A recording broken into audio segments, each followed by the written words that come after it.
السلام عليكم ورحمة الله تعالى وبركاته. الحروب الصليبية وظهورها. استطاع الصليبيون في نهاية القرن ال11 الاستفادة من الانقسامات التي تعرض لها العالم الإسلامي نتيجة الفتنة التي دبت بين الشيعة والسنة وبين العرب والترك في تلك الفترة، حتى أن الوزير الفاطمي الأفضل أرسل إلى الصليبيين رسالة عام 1098 ميلادية يعرض فيها محالفتهم ضد الأتراك السلاجقة. عقد الصليبيون العزم على أن يسيروا إلى بيت المقدس، وذلك بعد الاستيلاء على أنطاكيا. وتقدمت القوات الصليبية في عام 7 يونيو 1099 ميلادية، وحوصرت المدينة المقدسة من جميع الاتجاهات، وقد كانت المدينة مزودة بكميات كبيرة من المؤن والماء والأسلحة التي فاقت أسلحة الصليبيين، كما دعمت الأبراج بالقطن والدريس لتصمد أمام قذائف منجنيقات العدو. وصمدت القوات الإسلامية في المدينة، وتعرض الصليبيون إلى هجمات المسلمين ونفدت مؤنهم وعانوا كثيرا من حرارة الشمس. وفشل الصليبيون في هجومهم الأول على المدينة، وحينما وصلت إليهم إمدادات جديدة وعتاد وعدة عاودوا الهجوم، وبلغ عدد القوات الصليبية المحاصرة للمدينة 12,000 من الراجلة و1300 من الفرسان، بالإضافة إلى معاونة حجاج مسيحيين لهم. وفي ليلة 14 يوليو 1099 ميلادية استطاع الصليبيون دخول المدينة خلال الأسوار عبر أبراج صنعت خصيصا لذلك، فقد دمر الصليبيون ما شاء لهم أن يدمروا، ونهبوا الكثير، كما نهبوا بعض المعادن النفيسة التي كانت تكسو المقدسات، ولا سيما قبة الصخرة. وانطلق الصليبيون في شوارع المدينة وإلى المنازل والمساجد، يذبحون كل من صادفهم من الرجال والنساء والأطفال. وهكذا استطاع المسيحيون الاستيلاء على بيت المقدس. ومنذ ذلك التاريخ أصبحت قضية تحرير القدس التي ترمز إلى تحرير فلسطين هي القضية الأولى الأساسية على المستويين السياسي والديني لدى العرب والمسلمين. في غضون ذلك وصلت قوة مصرية إلى بيت المقدس، وطلبت من الصليبيين الرحيل من البلاد.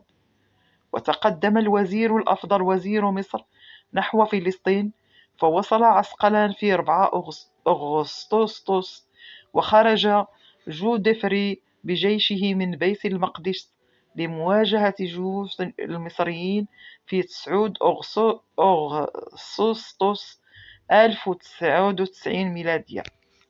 واحتشد الجيش الصليبي في سهل المجدل شمال عسقلان، حيث يعسكر الوزير الأفضل. وفوجئ الأفضل بتلك الجموع فهرب إلى مصر بحرا، وبذلك أصبح احتلال الصليبيين لبيت المقدس مؤكدا. ولم يلبث أن استولى الصليبيون على الجليل وطبريا وحيفا وقيساريا وغيرها. وعلى إثر ذلك أصبح جودفري دي بويون هو الحاكم الذي منح لقب المدافع عن كنيسة القيامة.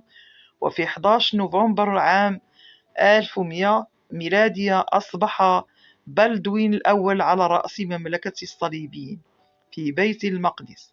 وقد استمرت هذه المملكة 87 سنة، ولم يسمح للمسلمين ولا لغيرهم بالإقامة داخل المدينة. لقد شعر الصليبيون في تلك الفترة بأنه يتوجب عليهم التخلص من الثقافة العربية في المنطقة، وجعل تلك البقعة من الوطن العربي لاتينية وكذلك القضاء على الأرثوذكسية التي كانت منتشرة فيها. وقيل أيضا بأن الهدف الرئيسي لغزو الصليبيين كان تجاريا، حيث ساد نظام الإقطاع في الإدارة، فكانت الأرض كلها للفرسان. ظهور الممالك. في وسط الغمام الذي مر بالأمة الإسلامية ظهر عماد الدين زنكي، فوحد قوى المسلمين في العراق والشام، ولكنه لم يعمر طويلا، إذ قتل على يد أحد صبيانه عام 1146 ميلادية. وظهر بعد ذلك ولده البكر نور الدين محمود، الذي حمل رسالة أبيه في حرصه على مصالح المسلمين، وعمل على تنظيم صفوف المسلمين، واستولى على دمشق، الأمر الذي ساعد على توحيد البلاد. ثم امتد نفوذ نور الدين إلى مصر، وولى صلاح الدين الوزارة الفاطمية وهو في 31 من عمره.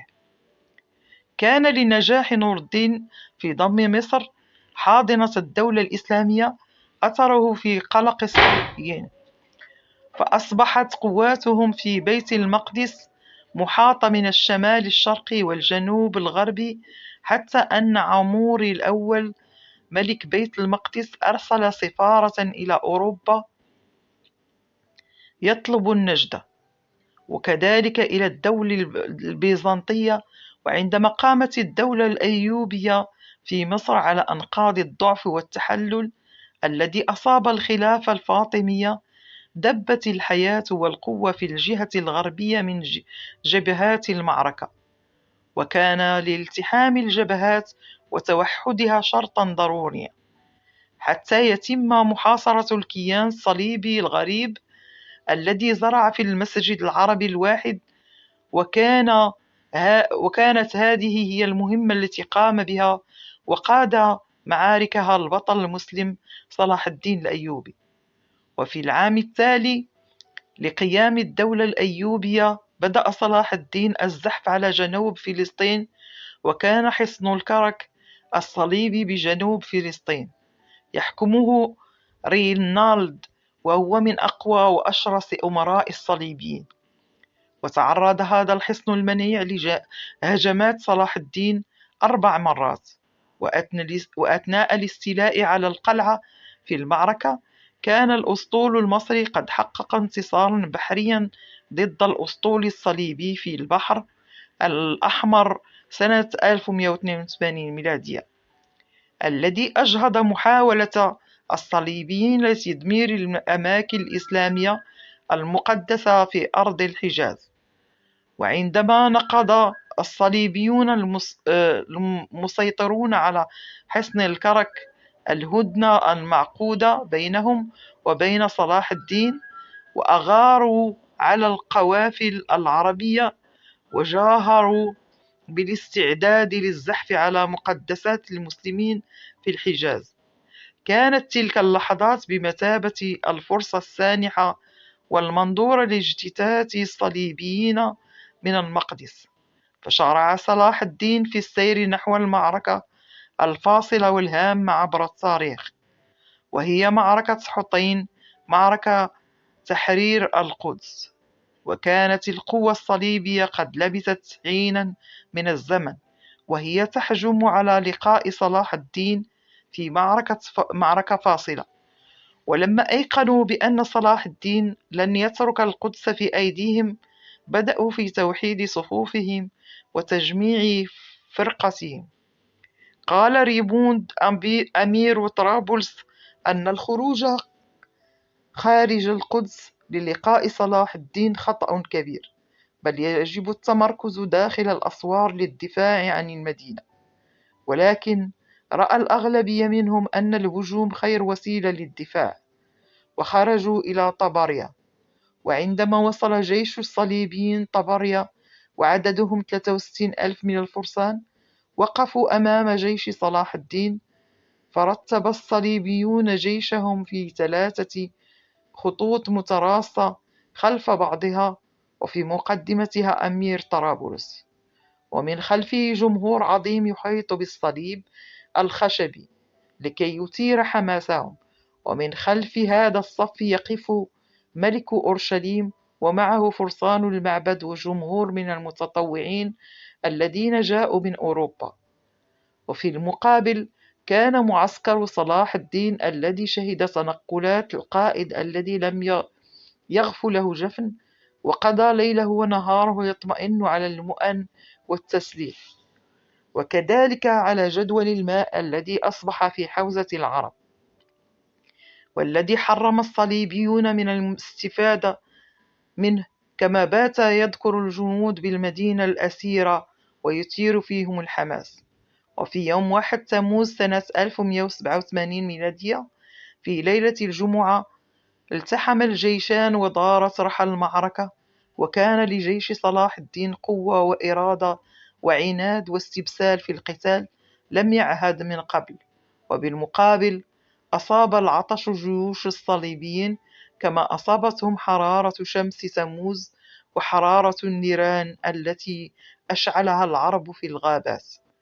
وفي يوم السبت ثالث تموز ثالث أيام المعركة بدأ جليا أن الحرب تحسم لصالح جيش المسلمين، حيث انسحبت جموع الصليبيين إلى جبل حطين لتتخذ منه ظهرا في الدفاع والهجوم، ولكن جيش المسلمين كان في أثرهم حتى نزل صلاح الدين من فوق حصانه ساجدا لله مقبلا للأرض شكرا لله على هذا النصر.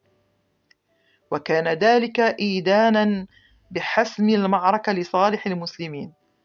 وقتل من الصليبيين 30 ألفا وأسر ما يقارب 30 ألف أيضا من أصل 63 ألف.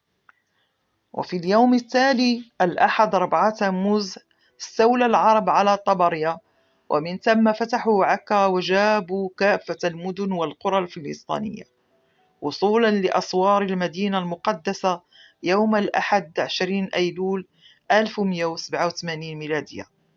وأحاط جيش صلاح الدين بالجانب الغربي من أسوارها وعسكر في نفس المكان الذي فتحها منه الصليبيون عام 1099 ميلادية، ومكث عدة أيام في دراسة أحوال المدينة من النواحي العسكرية، تخللتها بعض المناوشات المتبادلة بين الطرفين، فقرر الانتقال إلى جانب المدينة الشمالي.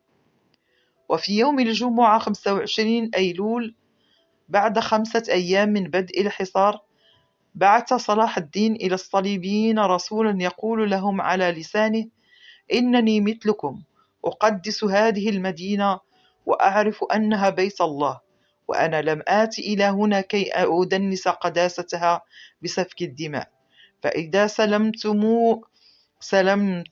سلمتموها لي فإنني أخصص لكم قسما من خزائني أمنحكم من الأرض بمقدار ما تستطيعون القيام به من أعمال، وأنتظروا الرد. ولكن الصليبيين كانوا قد جمعوا 60 ألف من الفرسان وعقدوا اجتماع مشورتهم، وجاء ردهم إلى صلاح الدين بالتالي: إننا لا نقدر أن نسلمك مدينة قد مات فيها إلهنا بالجسد، وبأكثر من ذلك نحن لا نقدر أن نبيعها. بعد هذا الرد لم يكن أمام صلاح الدين سوى القتال، وأمر بنصب المنجنيقات على المرتفعات وأعد العدة للحرب. واختار الصليبيون لقيادتهم في هذه المعركة الفاصلة القائد باليان داه إي بالين، أحد القلائل الذين تمكنوا من الهرب في معركة حطين، وأخذوا بجمع سبائك الذهب والفضة، ونزع زينة الكنائس، وضرب عملة لتعيينهم على أمور القتال. وبدأت المناوشات بين الجانبين، فأوشك المسلمون على اقتحام أسوار المدينة، واكتسحوا الخنادق والتحصينات، وعم الفزع بين السكان اللاتين، فألقوا الأسلحة وتم التضرع والبكاء. وعقد الصليبيون مجلس شوري، وقرروا طلب الأمان من صلاح الدين نظير التسليم. فرد صلاح الدين ذلك العرض وقال لهم: كما أخذتم هذه المدينة بالسيف فلا بد أن أستردها بالسيف، وسوف أبيد الرجال وأستولي على الأموال.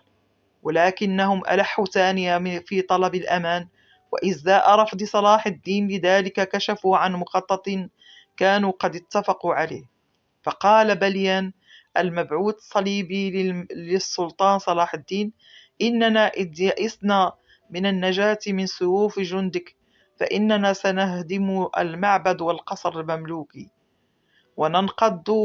وننقض حجارتها حتى الأساسات، وسنحرق الأمتعة والكنوز والأموال في خزائن المدينة، كما سنهدم جامع عمر وقبة الصخرة الذين هما موضوع ديانتك، وسنقتل ما لدينا من أسرى في سجون المدينة منذ سنوات وعددهم 5000 رجل، وسنذبح نساءنا وأولادنا بأيدينا حتى لا يقعوا في أسركم. وبعد أن تصبح المدينة رديما مدفنا واسعا سنخرج لقتال، قتال اليأس من الحياة، ونحن 60,000 مقاتل، لن يفني أحد منا حتى يقتل واحدا من جنودك، فمنحنا الأمان، نسلمك المدينة دون أن يمسها أحد من الطرفين بسوء. شهدت خيمة صلاح الدين مجالسا للمشورة ضمت الأمراء والقادة، ومنعا لسفك الدماء التي تحرك المزيد من الأحقاد تم الاتفاق على أن تسلم المدينة مقابل أن يرحل منها كل لاتين غير العرب الذين استوطنوها بعد الغزو الصليبي، وأن يكون رحيلهم في غضون 4 أيام، وأن يكون لهم جميع ما يملكون من نفائس وأموال، وذلك في نظير فدية قدرها 10 دنانير للرجل و5 للمرأة، ودينار واحد لكل طفل. وفي يوم الجمعة 3 تشرين أول سنة 1187 ميلادية الذي يوافق ذكرى الإسراء والمعراج تم التوقيع على نسخة المعاهدة بالتسليم، ودخل العرب المسلمون المدينة المقدسة، فانشغل اللاتين والصليبيون بجمع المال والمتاع استعدادا للرحيل. وفي يوم الاثنين 5 تشرين أول أغلقت جميع أبواب المدينة، وأقيم لصلاح الدين عرش عند هذا الباب كي تمر من بين يديه جموع الخارجين. وبهذا بدأ حكم صلاح الدين وأحفاده للقدس جيلا وراجيلا، حتى جاء المماليك المسلمون وحكموا القدس في 1489 ميلادية.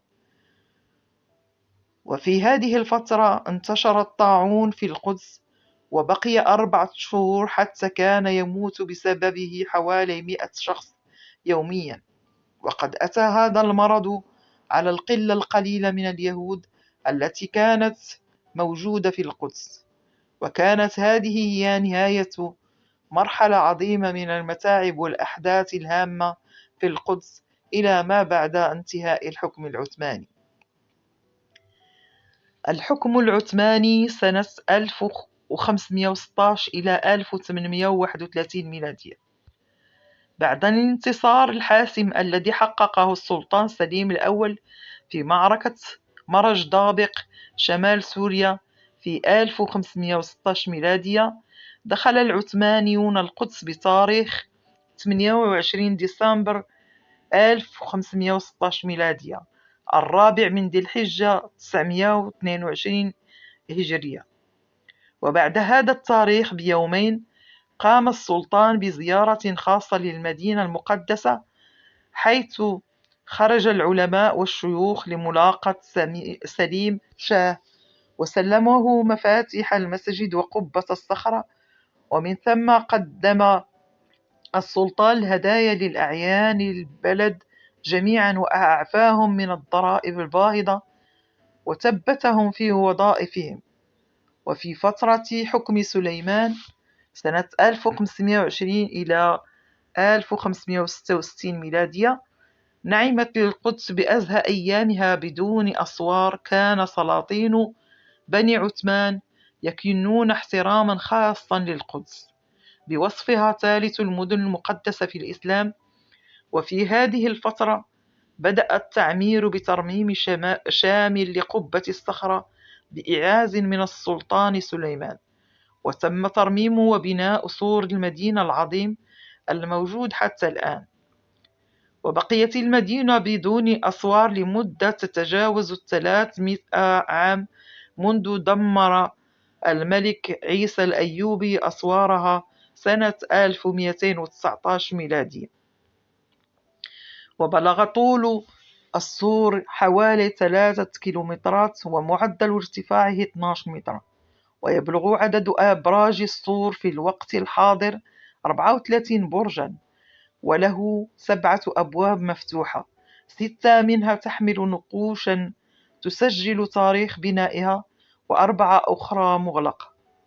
واستمر بناء السور 5 سنوات من 1536 إلى 1540 ميلادية، واقتضى نفقات طائلة. وكان الهدف من بناء وترميم السور يتمثل في حماية المدينة من الغزو الأجنبي ومن غارات الغربان. كما أولى السلطان المشكلة الدائمة المتمثلة في ضرورة توفير المياه عناية كبرى، فخصصت مبالغ كبيرة من المال لبناء المنشآت المائية وإصلاحها وصيانتها كالقنوات والبرك والأسيلة والحمامات. وفي أواسط القرن السادس عشر أقيمت في القدس مؤسسة مهمة هي تيكيا أو عمارة رباط ومطبخ خاسكي سلطان، وقد أنشأتها خاسكي سلطان زوجة سليمان الروسية الأصل سنة 1551 ميلادية، وسرعان ما أصبحت من أهم المؤسسات الخيرية في فلسطين. وكانت التيكيا مجمعا بنائيا ضخما يضم مسجدا وخانا ورباطا ومدرسة ومطبخا، وكان المطبخ يقدم يوميا مئات الوجبات إلى ضيوف الرباط والصوفية والطلبة والفقراء بشكل عام.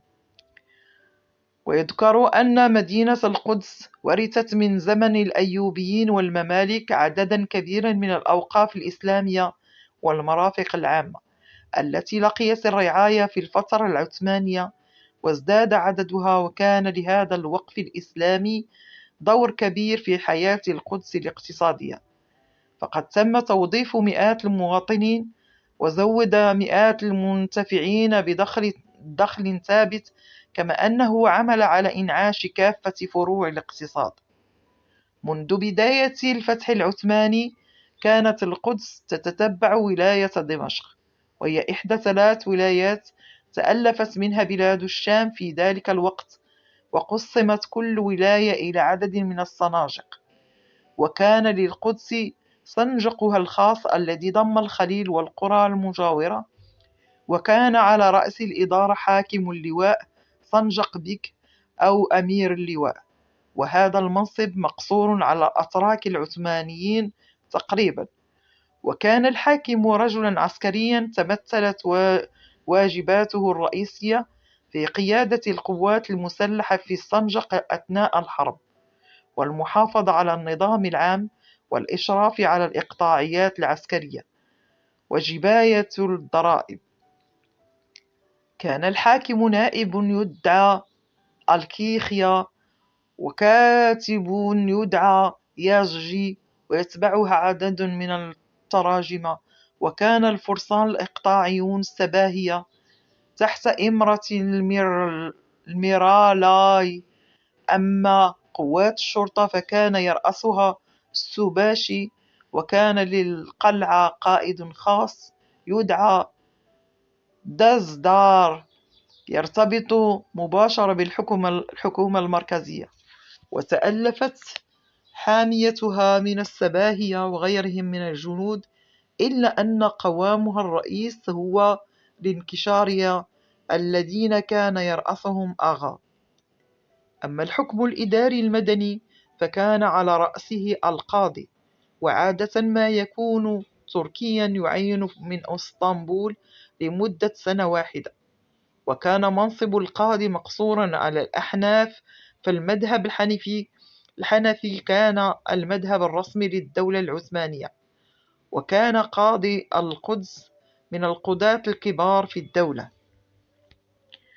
وإلى جانب القاضي كان هناك 3 شخصيات دينية واجتماعية بارزة في القدس، هي المفتي ونقيب الأشراف وشيخ الحرم.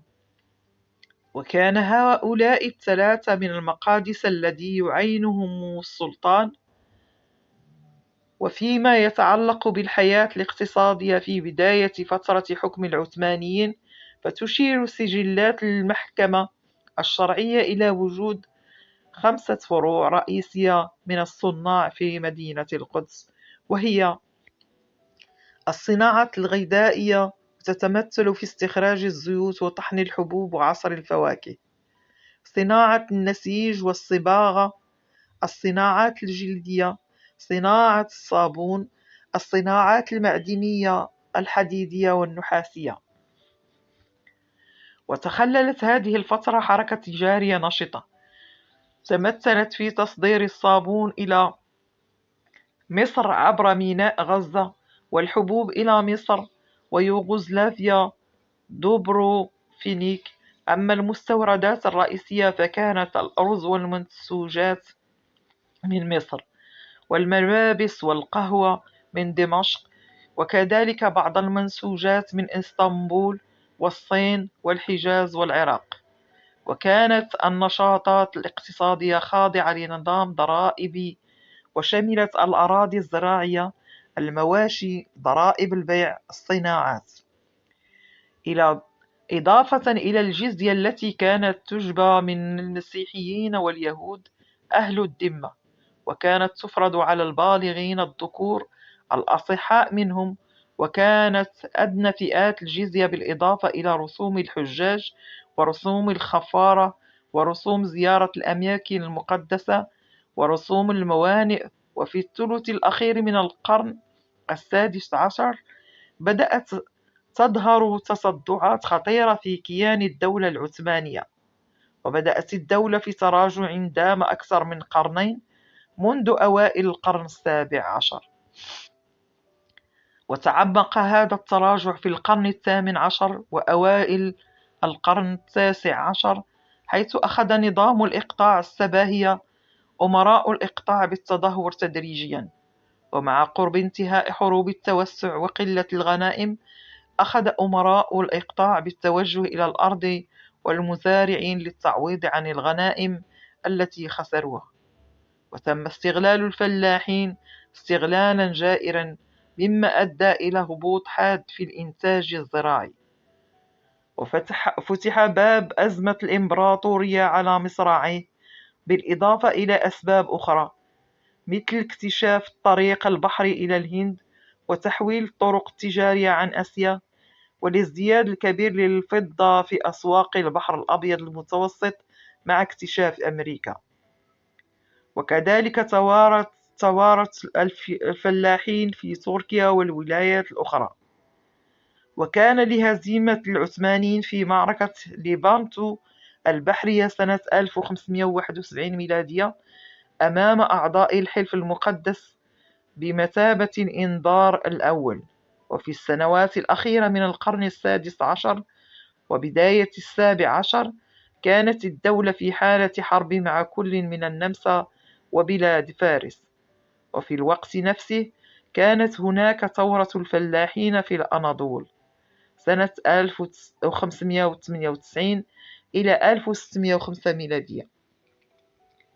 وحفلت السنوات الأخيرة من القرن ال17 بالانتكاسات المتلاحقة لما سببته الحروب مع النمسا من خسائر فادحة، وهزيمة الجيش العثماني أمام أسوار فيينا 1683 ميلادية. وفي العقد الأخير من القرن اشتركت روسيا مع النمسا في حربها ضد العثمانيين. وبعد الهزائم العسكرية عقد صلح كارلوفيتش في سنة 1699 ميلادية، وأسفرت عن خسائر كبيرة في الأرض سواء في البلقان أو جنوب روسيا. واستغلت فرنسا صعوبات الدولة لفرض نسخة جديدة من الامتيازات الأجنبية عليها في سنة 1673 ميلادية. وكان لهذه التطورات آثار سلبية في القدس، وصاحب ذلك تدهور في الأمن العام، وخصوصا على الطريق المؤدية للمدينة.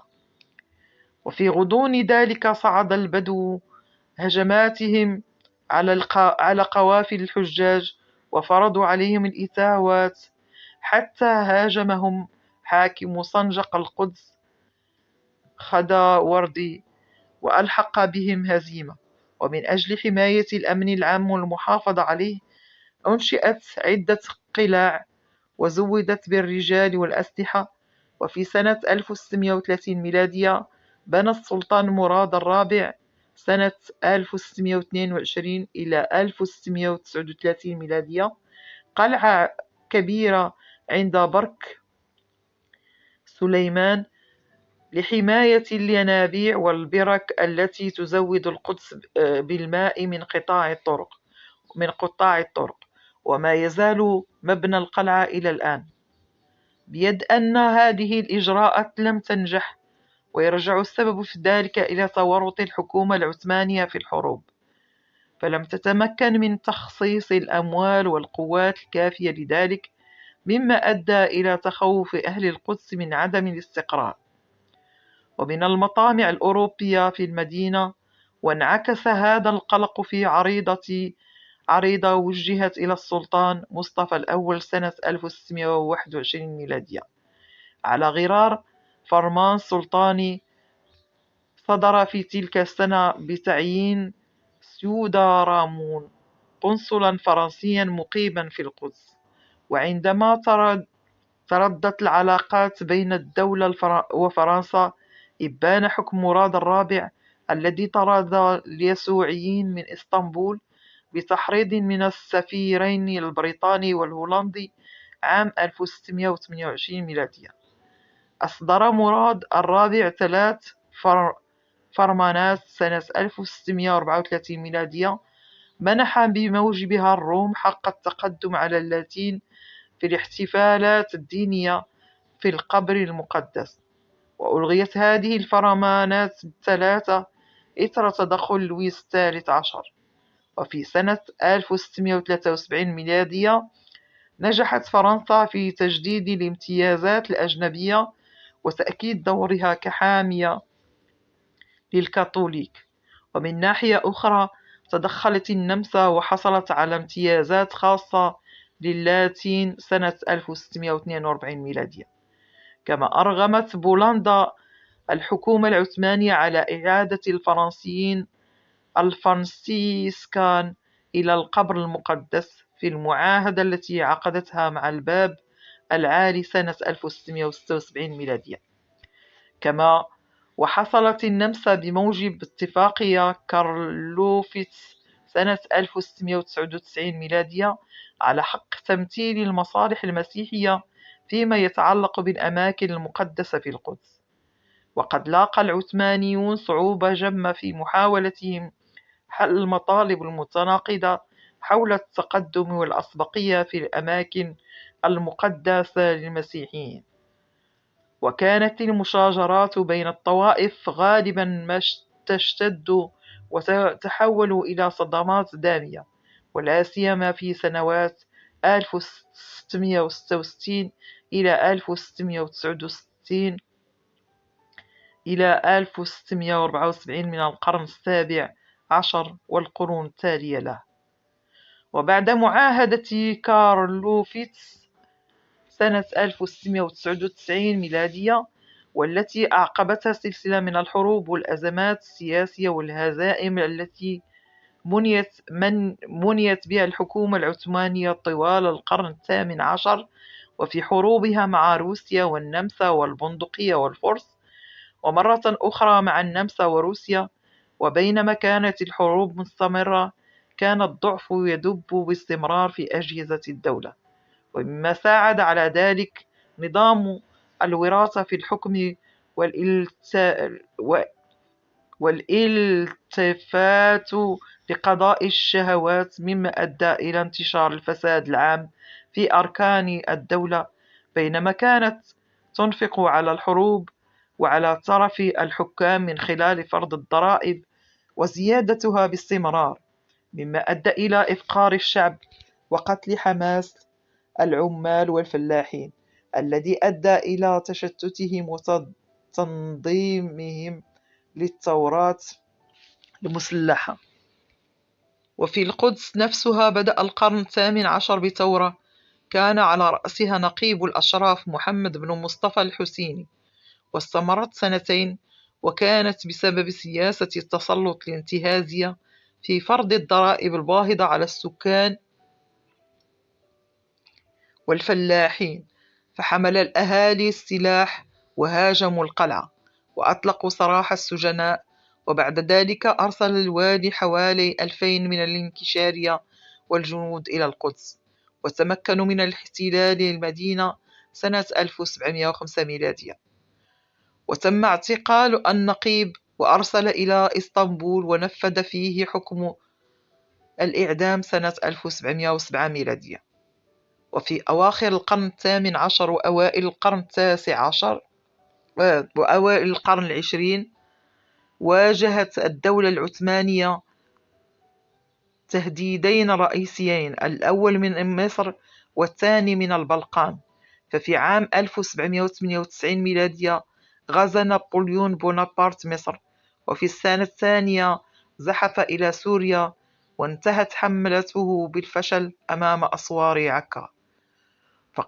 فقد أثارت أنباء نزول الجيش الفرنسي في الإسكندرية الذعر والغضب في القدس، وأدت إلى مهاجمة أديرة، وأخذ الرهبان كرهائن بيد أن والي الشام أمر بالتروي وبحماية الأديرة، طالما أنهم يدفعون الجزية ولا يظهرون علامة الخيانة. وعندما سمع الوالي أنباء قيام الفرنسيين بإرسال بعض الرسائل إلى سكان القدس، أمر بأن تسلم هذه الرسائل إلى السلطان على الفور.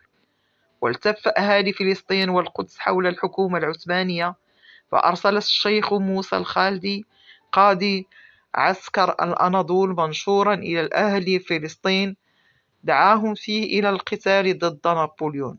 وفي سنة 1804 ميلادية توفي الجزار والي الشام ووالي القدس بدوره، حيث تلاه سليمان باشا سنة 1804 إلى 1818 ميلادية، وتلاه عبد الله باشا سنة 1818 إلى 1831 ميلادية.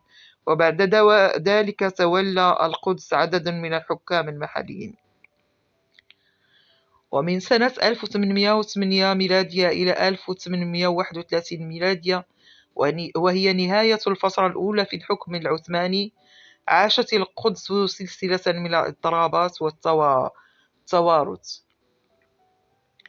سكان القدس في العهد العثماني: الأكثرية الساحقة من سكان مدينة القدس من أهلها المسلمين العرب، وهناك نسبة صغيرة من المسلمين الذين اختاروا الإقامة فيها بعد أن وفدوا إليها من أقطار إسلامية وعربية عديدة، مثل المغرب ومصر وسوريا والعراق وغيرها من دول آسيا الوسطى. أما المسيحيون فلم تعدهم الدولة طائفة واحدة، فقد كانوا منقسمين إلى عدد من الطوائف والقوميات: لاتين وروم وأرثوذكس وأرمن وأقباط وأحباش وصرب وسريان وكرج إلى آخره، غير أن معظمهم كانوا من الروم أرثوذكس العرب. وكانت العلاقات بين الطوائف المسيحية طوال العهد العثماني، وخصوصا في القرن السابع عشر والقرون التالية، مشحونة بالمنازعات والخصومات.